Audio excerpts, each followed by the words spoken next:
Good day, class. Welcome again for our second session on the Monsoon Sim module for marketing and forecast. So basically, I will be using the same set of games na nilaro natin sa naunang session natin na ginamit sa finance, retail, at saka sa procurement. So para at least maintindihan natin yung flow. So today we will be discussing naman the menu or the module for marketing and forecasting. So, although familiar na tayo kung ano nga ba ang purpose ng marketing at forecasting into a business, in Monsoon Sim, we will also learn or appreciate it by experiential learning, no? When we apply those principles, those theoretical knowledge and foundation that we gain from our subjects in business. So ngayon, i-apply natin siya in our strategy in terms for the business application.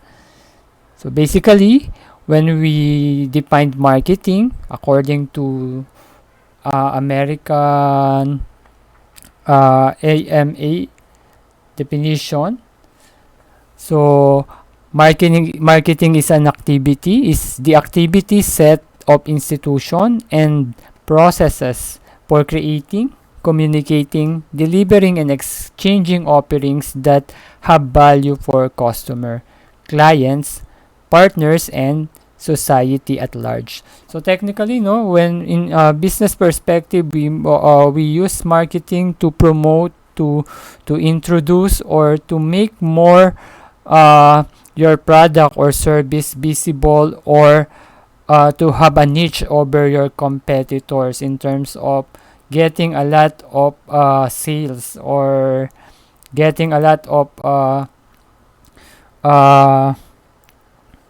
shares in terms of the market demand. So while forecasting naman, so when we're talking about forecasting or forecast, it actually helps us to decide, it is the process of making a prediction, but with support data or information in the future based on the past and present data, and most commonly by the analysis of trends. So a common place example might be an estimation of some variable of interest at some specified future date. So predicting whether what do we expect or outcome that most probably na possible na mangyari or ma-forecast nga natin in the business perspective. So at least we can prepare for that event in the future. So without any further ado, so let's go ahead na sa ating interface ng Monsoon Sim. So nakikita nyo dyan ulit sa ating players interface ng or windows ng player sa Monsoon Sim. Makikita nyo meron na tayong bagong menu, yung forecast at saka marketing. So nadagdag na siya doon sa finance, sa retail at saka sa procurement na napag-aralan nating last session. So ira-run lang natin yung game para mas ma-appreciate natin kung we will apply the game based on the actual movement or transaction of the business. So, setup lang ni Sir Ross. So, I will initialize the game at day 0. So, the coverage of the day, as I mentioned, running the game for 50 days period. 50 days. 30 seconds per day. So I will stop at the end of the game session, 50 days. So once I press the run, so as I mentioned, all members should be prepared to take their action because it's start of the competition. So the market has opened. So dayan na, nag-message na sa notification bar natin dito. So nag-move na ulit ngayon yung ating day box. Actually, tawag ko dito calendar, pero hindi siya calendar, day box pala siya. So, si boss, sabi dyan, the game has just begun. So, go to the retail menu and click the location. So, binigyan niya na tayo ng hint na we have to proceed na. Retail, then make a location. So, for this time, wag na tayo magsayang ng panahon. Magtayo na tayo ng mga pwesto. So, retail, 100 square meter. So, I prepare 30 days contract with 60% discount. Then, submit for approval. So, I will make another retail store, another location. So, para mas marami tayong kita kagad, no? Hindi yung last session natin, masyadong maraming lapses na time. So, kaya medyo mababa yung kinita natin. So, submit. So, mapapansin natin ngayon sa interface, sa ating KPIs, meron na tayong retail, marketing, procurement, at saka finance. Bukod doon sa ating chat box. So, sa chat box, hindi ko na muna siya gagamitin kasi ako lang naman yung naglalaro mag-isa.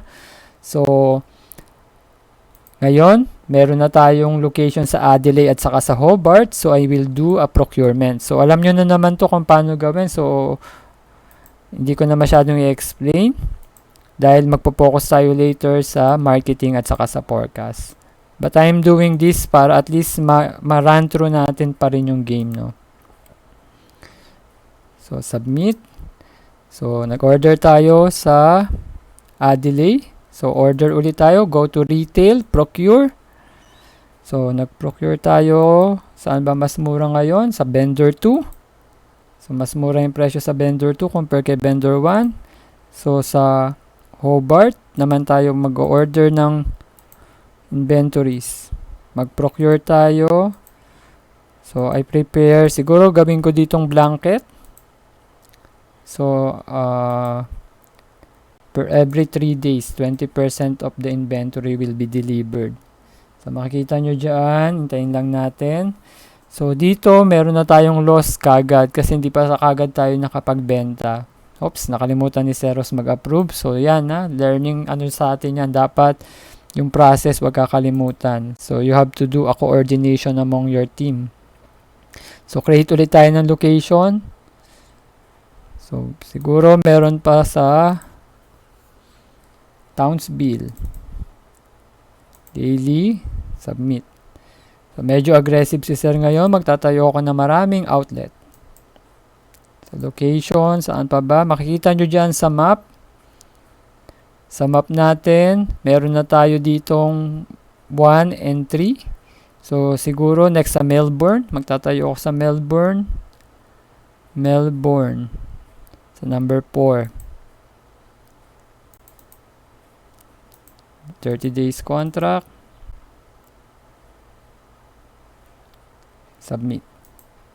So, dito, in terms of pricing, complacent muna si Sir Ross dyan sa ating current selling price.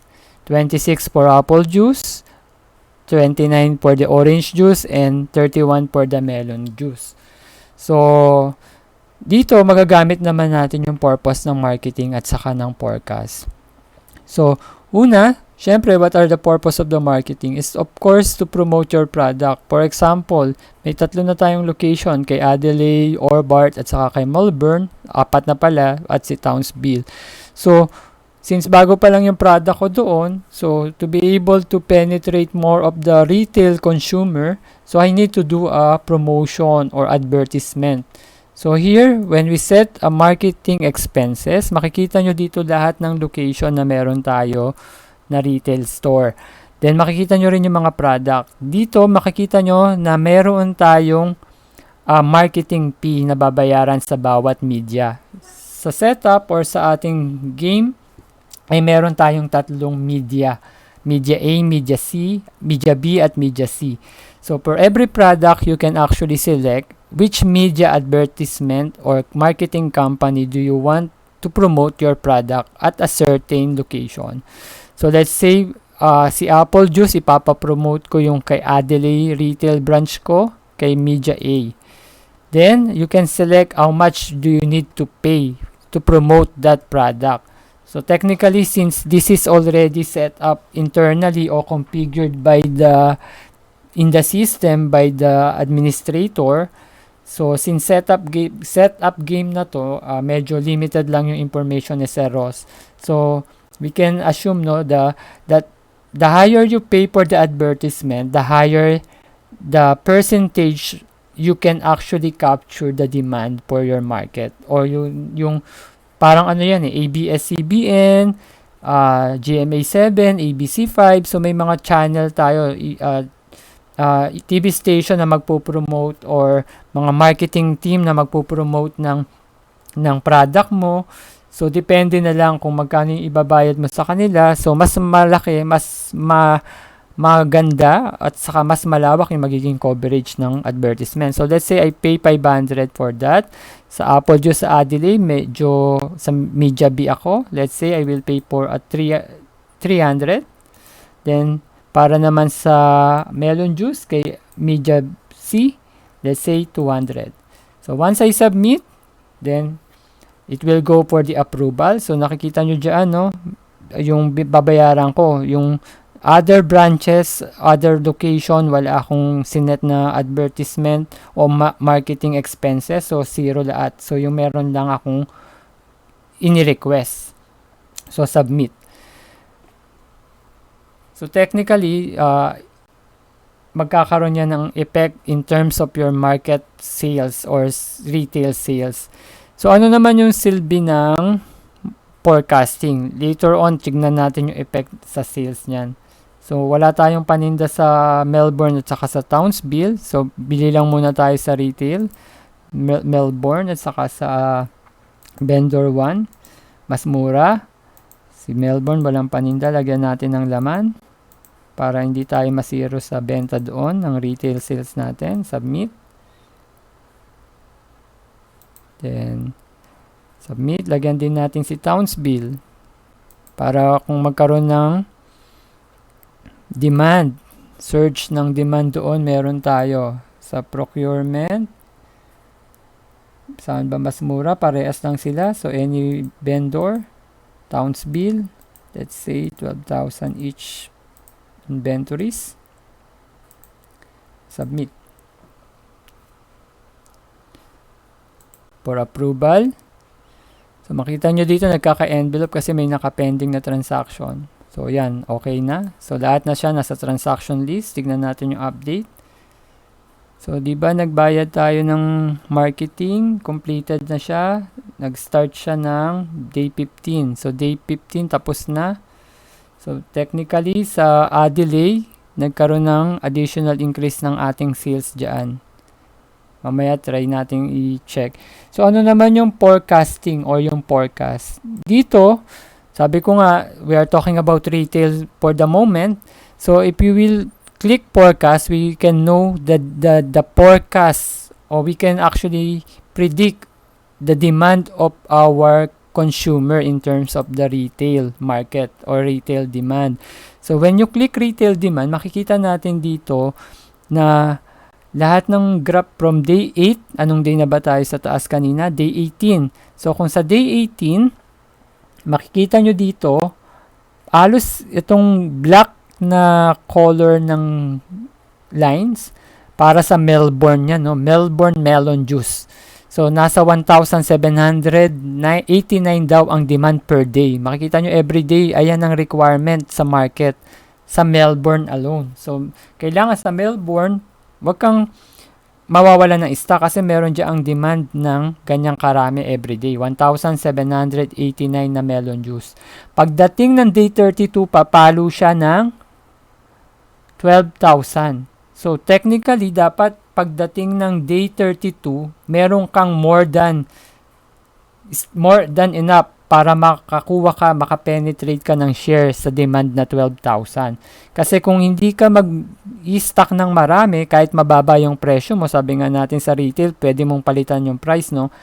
Pag naubos na yung inventory mo, lilipat na syempre yung consumer sa mga branches ng kalaban mo na mayroong available na stock. So, dapat hindi ka mauubusan ng inventories sa branches ng retail store mo. So, kung sa Melbourne, yung melon juice mo, dapat aware ka, more than ang demand dito pagdating ng day 32 hanggang 36, tumaas ang demand sa melon juice. So, kung day ano na ngayon, day 21, sa Melbourne, meron ba tayong branch na Melbourne? Meron. So, dapat lagi tayong ma-stock ng melon juice. So, 8,000 na lang yung melon juice natin. So, expect natin kung daily may sales tayo na naglalaro ng mga, let's say, we can assume na kung 1,000 yan, ilan ba yung competitor sa market? So, dito sa game na to, dalawa lang yung team. So, mag-aati tayo dyan, no? Si Team A at saka si Team Ross. So, kung sa game ninyo, kung ilan yung team, magkaroon kayo ng idea or mag-analyze kayo, no? Brainstorming kayo ng team ninyo. So, dapat mas marami kayong ma-share, maging share dyan sa demand na yan. So, babaan nyo yung presyo. Paano nyo malalaman kung magkano yung presyo ng demand, ng presyo ng competitor mo kung wala kang idea sa presyohan nila? So, magagamit mo rin dito yung marketing ulit. Dito, you can request marketing report. Yung kanina, marketing expense, kung gusto mo magpa-promote, magpa-market ng product mo sa mga different media agency. Dito naman sa view market report, kung gusto mong bumili ng marketing materials or market report. So, dito nagkakaalaga siya ng 20,000 Australian dollars. So, I don't mind to pay for that. At least I can get information about the market demand and structure and how my competitor actually act in the market. So, once I submit that one, then approve. So, I need it on day 25. So, hintayin natin matapos yung day 25 kung papasok na ba yung market report. Kasi malaking tulong yung marketing, no? In terms of parang magkaroon ka ng idea kung paano kumikilos o paano ang bentaan ng mga kalaban mo para makapag-gauge ka. So, tignan natin ngayon kung meron ng laman yung marketing report. View marketing report. Hintayin lang natin. Wait lang natin. Nag-purchase naman tayo, kaya lang medyo nadidelay pa siya. Tingnan lang muna natin. So, dito, na-utilize naman natin, sobra pa. So, dagdagan natin tong kay Adelaide, no? Wala nang laman. So, habang inintay natin yung marketing report, bili muna tayo ng inventory kay Adelaide. Adelaide, saan ba mas mura ngayon? Kay Vendor 2. So, bili tayo ng paninda. Marami naman pa tayong cash. So, okay lang. So, dapat minomonitor nyo rin yung cash position ninyo, ha? Ang cash position natin dito based sa ating finance data KPI. Marami-rami pa yan. 1.6 million. So, kaya pa. So, submit. Tignan natin ngayon ulit yung marketing. View market report.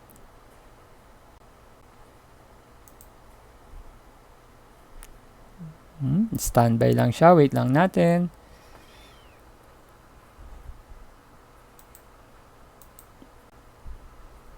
Medyo naglo-loading. Hintayin lang natin.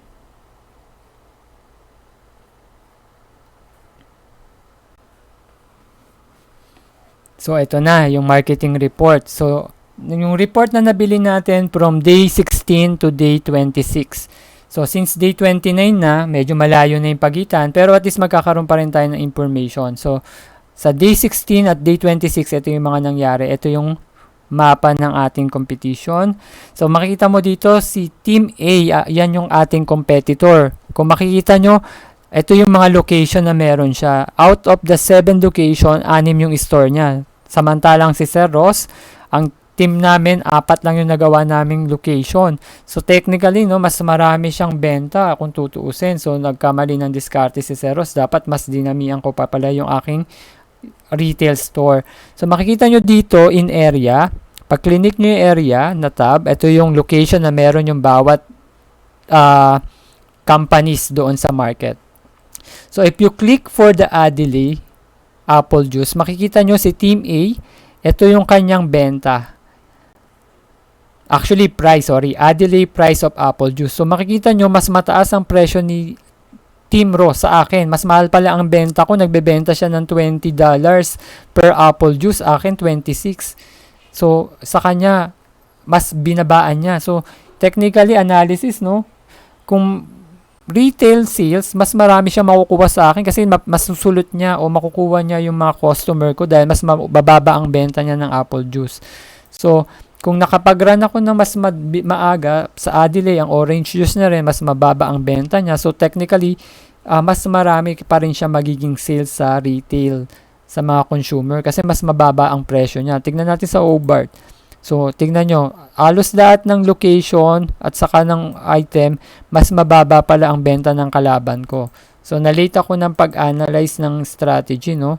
So, marketing daily, makikita nyo dito lahat ng data. So, market share per sales sa retail, tignan nyo, mas maraming share o mas malaki ang naibebenta ni Team A kesa kay Team Ross kasi mas mababa yung product niya. So, dapat mas maaga akong nakapag-generate ng marketing report para at least nakadiskarte ako, nababaan ko pa pala yung aking mga paninda. So, ang paninda ko, ibenta ko na mas mababa. So, 15 yung apple ko, palitan ko yung retail price natin ng apple. So, retail, apple, gawin natin 20. So, mas gawin natin tong 23, 23, 25, tingnan natin, basta kailangan meron pa rin tayong kita. So, ang presyo ko naman wala pang 20 lahat ng juice. So, diskartean na lang ni Sir Ross na mabawi ko yung mga na-loss sales ko sa retail dahil doon sa mababang benta ni customer. So, maaaring si customer, si competitor, nagra-run siya ng marketing, nakikita niya yung presyo ko, no? So, diskarte nyo rin yan, no? From time to time, babaguhin nyo yung presyo para at least hindi rin na monitor ng competitor yung pricing strategy ninyo. So, that's another way to learn, no? So, this time, I need to create a lot of location dahil marami palang location yung kalabang ko. So, dagdagan ko rin yung aking location.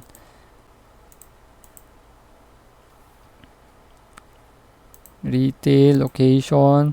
So, damihan ko yung retail location. Tingnan natin kung makakaabol pa si Zero sa kalaban.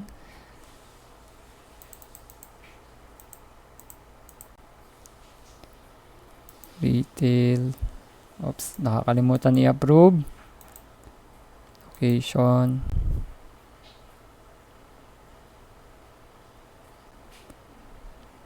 Tingnan natin. Meet. Tignan natin kung may mga location na. So now, naintindihan nyo, no, yung purpose ng marketing at saka forecasting. So, in terms of forecasting, you will be able to understand the surge of the demand from the consumer side. So, dito pwede nyo naman tanggalin yung kulay para makapag-concentrate kayo kung aling product lang yung gusto ninyong makita. So, pwede nyo lang i-select, deselect.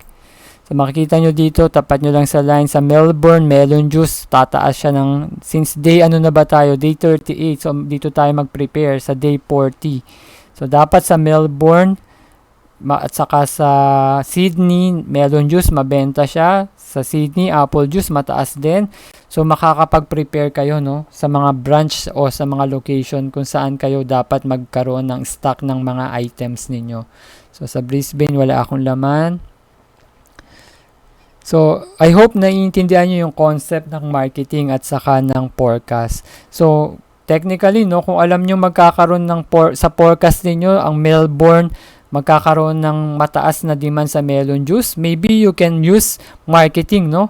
Taasan ninyo yung marketing expense ninyo para mas ma-promote yung product nyo sa Melbourne na, ano bang product ulit yun? Sorry. Balikan lang natin, nawala si Sir. Medyo bumagal, pero meron na lang tayong 10 days base sa ating days box or sa calendar. So, sa Melbourne, day 44, melon juice, Melbourne, marketing, melon juice, Melbourne. So, magpa-advertise ka dyan, Melbourne, melon juice. So, pa-advertise tayo kay A. Damihan natin ang gastos para mas malaki ang chance na maraming maibenta. Submit.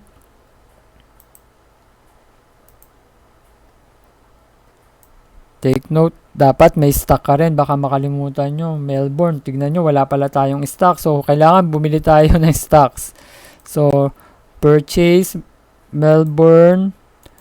Mas mura siya, melon sa vendor 1. So, dagdagan na rin natin yung ibang ibang product. So, 30, submit. Approve. Kaabot pa ba tayo? Day 42 na. So, madidelay tayo. So, pero doon sa forecast natin, kailan ba mataas ang benta niya? Let's say, kung aabot pa, nako po, may, day 43. So, day 42, tignan natin kung papasok yung inventory natin kay Melbourne. Wala pa, day 43. So, matatapos siya makukomplete siya ng day, 44. So, mamimiss out na natin yung 1-day transaction. So, sayang, no? So, si Sydney, wala na ring laman. Si Melbourne, di pa rin pumapasok yung paninda.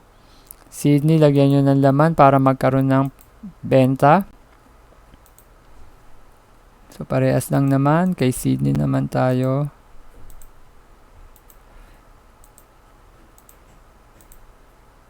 So, sa team ninyo, dapat tignan nyo yan, no? Nagsasuggest o nagbibigay ng int si boss. Looks like your have underutilized area in Adelaide. So, ini-inform na tayo na sa Adelaide, wala pa daw tayong masyadong na-utilize na pwesto. So, i-inform tayo ni boss na kailangan nating i-utilize to. So, paubos na yung paninda natin dyan. So, we have to procure. So, branch, Adelaide, procure. So, vendor 2, mas mura.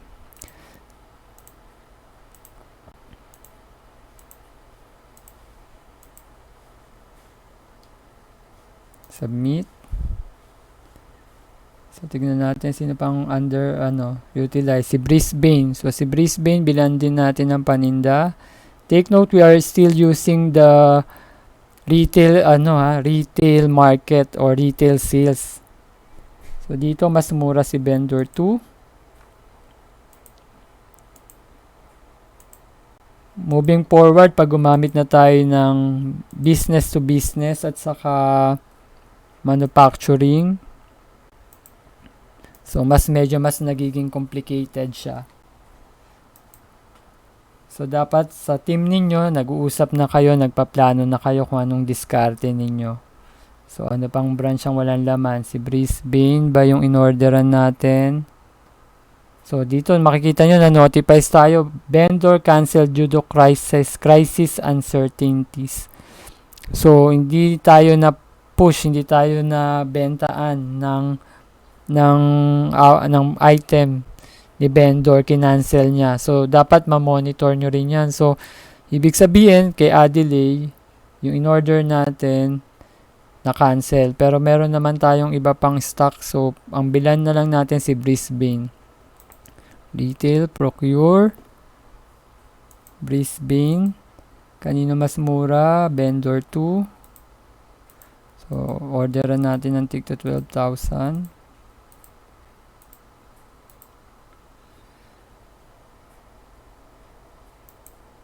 So, dito makikita nyo, Media C News, holiday is coming soon, enjoy. So, si Media C, nag-inform na siya, no? So, dapat, we have to prepare on the holiday. Maaaring mag-surge ng demand sa araw na yan. So, you have to run the forecast. So, para maging aware kayo kung saan, sa day 50, so, matatapos naman tayo, yan, no, holiday. Kaya lang, sa day 51, pero hanggang day 50 lang tayo mag-stop. So, technically, the game will stop at day 50. So, yung transaction natin, kung titignan naman natin yung ating financial KPI, finance, kita naman tayo ng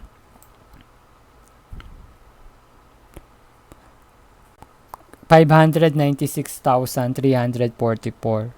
So, good. Kumita naman yung business. Pero kung titignan natin yung result ng comparison ng performance ni competitor, so, makikita yan ng moderator or ng professor ninyo, no nag-guide sa inyo. Kung titignan nyo yung result ninyo based sa sinet up na parameter or grade ninyo, so, ito yung makikita nating result. So, pagmamasdan natin yung action na ginawa ng company ni Team A at ni ni Team Ross. So tignan natin yung utilization, finance, tignan natin yung net profit, at saka yung ating sales sa retail. Tignan nga natin kung compare natin yung dalawa. So yung kulay blue si Team A, si Team Ross yung itim. So makikita nyo dito, no, from day 40 to day 50, pabagsak yung ating utilization. Hindi natin na-maintain na magamit lahat ng location, pero si Team A, yung competitor natin, na-maintain nila, nagamit nila yung pwesto nila, no, lahat ng location na u-utilize nila. Pero pagdating naman sa net profit, ganun din, mas maraming benta nga si Team A. So si Sir Ross, makikita nyo medyo mababa yung ating benta kasi nga yung location natin hindi natin na-establish kaagad. Hindi katulad ni Team A, napaka-aggressive niya, lahat ng location may branch siya. So in terms of retail sales, technically maraming store, maraming outlet, mas marami kang benta. So since sa kanya alos lahat ng location may pwesto siya, si Sir Ross alos iilan lang. So, tingnan natin dito kung ilan yung location natin at saka compared sa kanya. So, dito, si Sir Ross, parehas na tayo, no? At saka si Team A. Kaso nga lang, mas naunang nakapag-establish ng retail store si Team A. So, technically, mas maganda pa rin yung result ng kanyang retail sales. So, kung titignan natin yung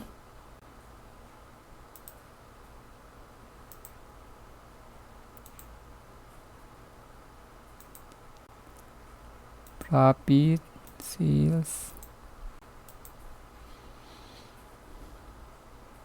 Yan, financial statement. So, tignan natin si Team A sa kanyang P&L. Ang laki ng kanyang profit. Net profit niya, 2,191,989. Si team ni Sir Ross, 596,344 lang. So, I hope you learned from the game, no? So, you have to be prepared and to do a good strategy in implementing your business. So you can utilize now the retail, the marketing, and the forecast. So this session, we focus actually sa marketing and forecast. Ano bang purpose? Ano ang gamit ng module natin sa marketing para ma-boost yung ating sales? Mag-conduct tayo ng marketing expenses, to know about the strategy, how your competitor strategically place their store or their location in terms of pricings. So if you want to get an idea or an information, you can actually buy a report. So if you want to know how or when will be the expected date na magkakaroon ng surge ng demand sa product mo, then you can actually run a forecast. So I hope you learn additional information. From the additional information, you gain something that you can actually apply to your team as a strategy for your team to the game na lalaruin natin in the future. So for any comment, question, and suggestion, you can always send a message to me. You know naman may contact number, you know my messenger, may group chat tayo. So maraming salamat ulit mga anak for listening and I hope you understand additional knowledge. You learn from the discussion today, you gain additional knowledge, and I hope na intindihan naman po yung ating discussion for today. So, thank you very much and God bless you all po. And see you for the next session naman po para sa ating module sa warehousing at saka sa B2B. So, for now, thank you and God bless you all.